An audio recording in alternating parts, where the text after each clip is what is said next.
Hi, I'm Menaka Raman-Wilms, and you're listening to The Decibel.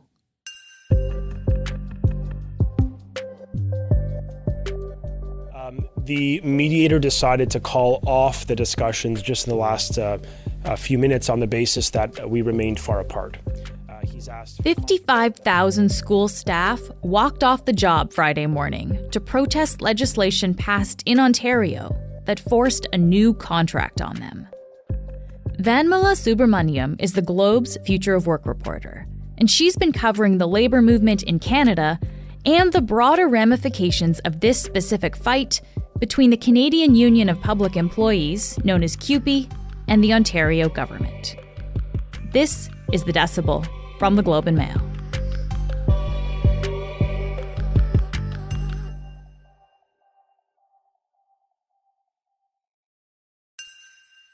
Vanmala, thank you so much for taking the time to speak with me. Thanks for having me.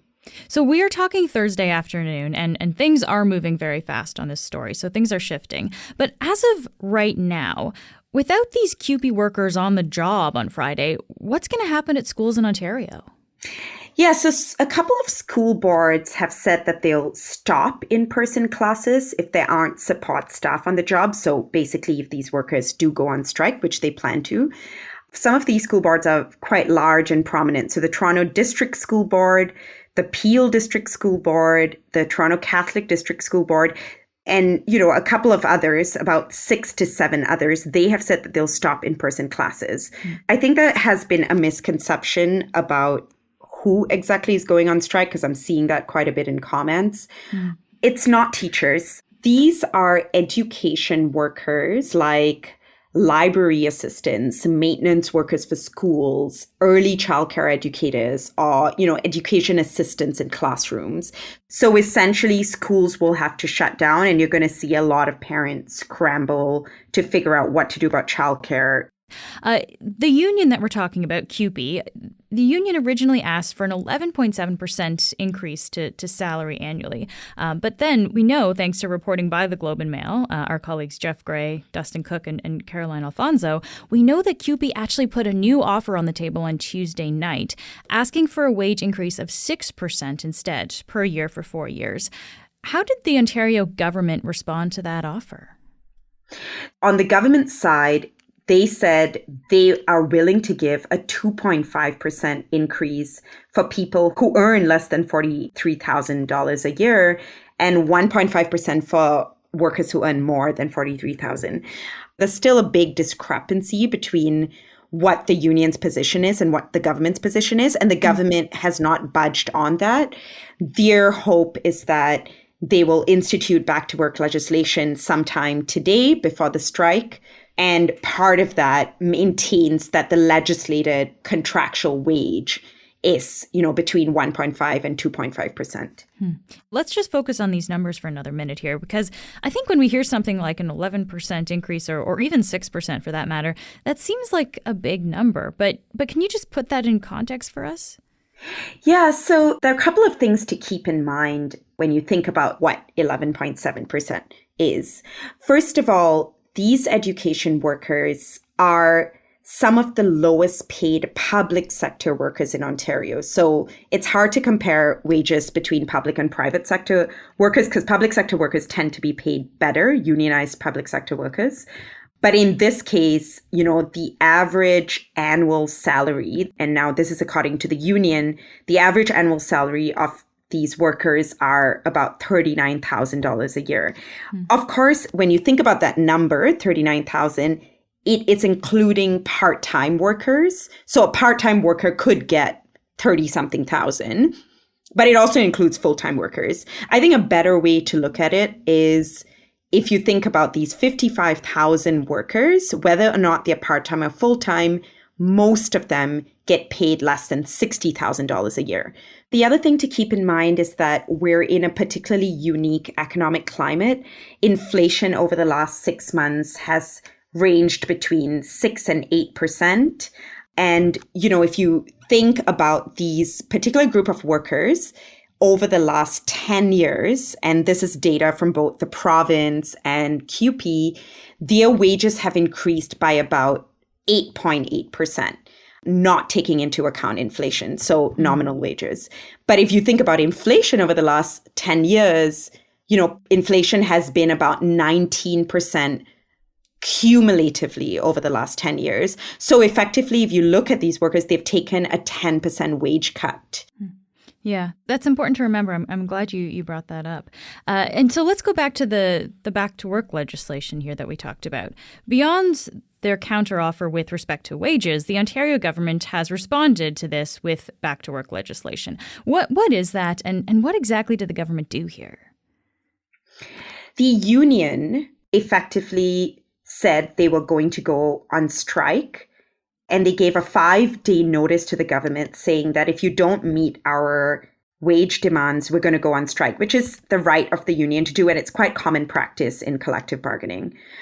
The government came back saying, okay, we don't want you to go on strike because education workers are essential workers. We can't afford to have schools closed down. So we're going to institute back to work legislation. And on top of the back to work legislation, to preemptively prevent the union from challenging back to work legislation in the courts, the government presumed that the union would effectively go to the courts and challenge back to work legislation. So in order to preempt it, they said, look, you can't do that. We're going to invoke the notwithstanding clause. That means the union cannot challenge the back to work legislation using the Canadian Charter of Rights and Freedoms, which is the first time it has been used in a labor dispute. It's a very uncommon occurrence. The notwithstanding clause has been used in other political contexts, but not when it comes to a union bargaining with a government, which happens all the time.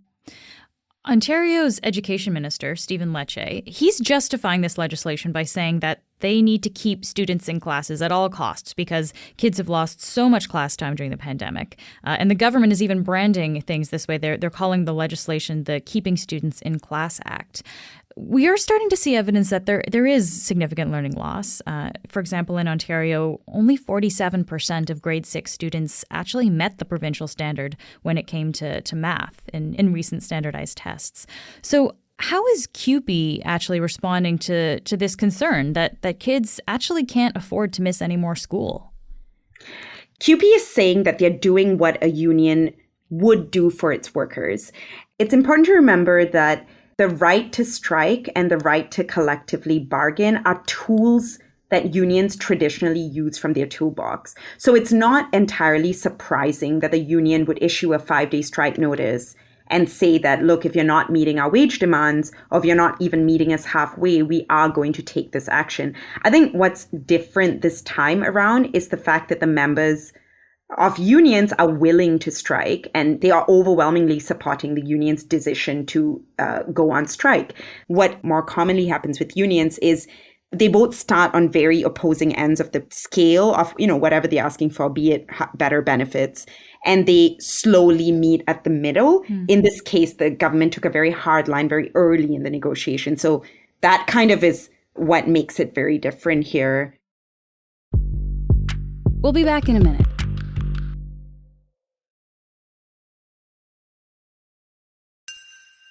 So essentially, by invoking the notwithstanding clause, this allows government to kind of circumvent the charter for a set period of time.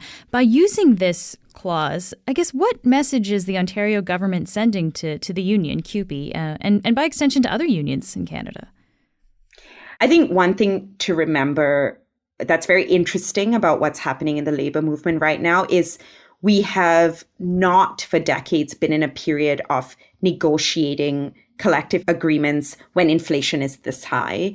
And it's also important to remember that there are significant upcoming negotiations taking place in Ontario between the government and public sector workers. This year alone, there are 356,000 employees that have collective agreements expiring in the province. Whether or not those negotiations will end this year, they might carry on to next year, that remains to be seen. But the government is setting the tone with CUPE, and it's almost a sign to other unions saying, this is the most we are willing to go. And if you push us, we will. And, we can go this far by preventing you from striking, taking away your right to strike by using the notwithstanding clause. Yeah. And so with that in mind, I mean, is it possible that that at least in Ontario, we could be seeing, I guess, maybe a winter of a lot of these conversations and a lot of labor disruption? This is what I'm hearing from labor relations experts. It's important to also remember that there are big union negotiations coming up. In 2023, collective agreements for about 80,000 public sector employees are going to expire. And that includes people who work in hospitals, people who work, in schools, school boards, colleges, Ontario ministries. There's also more of a propensity by workers to want to strike right now. And it's coming from a place of, especially for frontline workers, going through the pandemic and realizing what the true cost of inflation has been on them. Yeah. And to be clear, with the situation we're talking about right now, with the back to work legislation and the notwithstanding clause in place, what options does CUPE actually have here? So CUPE doesn't have many options. CUPE has said that regardless of whether they will get financial penalties, which the government has said they would impose on the union for striking, the union is going to go ahead with the strike. That means that the strike is essentially illegal. And it's very uncommon for unions to proceed in this way, but it almost speaks to how much unions feel like they have power and how their members are backing them to go on strike, because they have to have, their members agree to go on strike. And these are significant financial penalties, right? I believe it's $4,000 per member per day and $500,000 for the union as well. I mean, we're talking millions of dollars here. Yes, in fact, we're talking tens of millions of dollars that the union could potentially, be on the hook for if they go ahead with the strike. And what's interesting about what CUPE said yesterday, what the union said yesterday, was that they are willing to eat the cost of this. And even if it means striking for longer than one day, they are also willing to eat the cost of it. And CUPE did suggest that, although they didn't reveal much detail on it, they did suggest that other unions had their back when it came to the financial penalties. And so it's quite interesting that you're seeing this unity in the labor movement over the dispute that involves just 55,000 education workers. Mm-hmm. And to be clear, CUPE said they would eat those costs, so the union would be paying. People themselves wouldn't actually be forced. Absolutely. To pay. Mm-hmm. So let's talk a little bit more about this unity you were talking about in the labor movement. Other unions across the country, as we talked about, are ongoing collective bargaining as well this year. How have other unions responded to this labor dispute between CUPE and the Ford government? Unions across the country, and this ranges from public and private sector unions all the way from BC to Quebec, have expressed massive solidarity with CUPE on this issue. And what's particularly notable in this case is that there were 8 construction unions, primarily in Ontario, that endorsed the Ford government in the provincial election this past May. And one of them, LIUNA, the Laborers International Union of North America, it's a massive construction union, they actually issued a statement saying that they're opposed to the way the Ford government has gone about these particular negotiations, and they're opposed to the notwithstanding clause. So it's very interesting that a union that did support Ford in the elections, and, the Ford government kind of used the union to say, hey, we have the vote of the labor movement. These unions are now going against the way the government has gone about these round of negotiations. Yeah. Just taking a step back here, Vanmala, you're the person who covers labor and the future of work in Canada for the Globe. We've talked already about how inflation has emboldened unions at the bargaining table. But I guess, what about the labor market itself? How has the unemployment rate, which is at 5.2% right now, how has that actually affected collective bargaining in the last few months? Yeah, that's a really good question. We've been in a situation in Canada where we've had a tight labor market for, over a year right now, or way more than a year. And what that means is essentially that there are more jobs and there are people, willing to take those jobs for those specific wages. And what you're finding with that, especially with the way that private sector unions have been negotiating with employers is that employers don't have as much leverage as they used to. So they're more willing to settle for the demands of, employees asking for higher wages. And there are a couple of great examples of that in the private sector. So this year alone, construction workers, and there's a big shortage of construction workers in Ontario.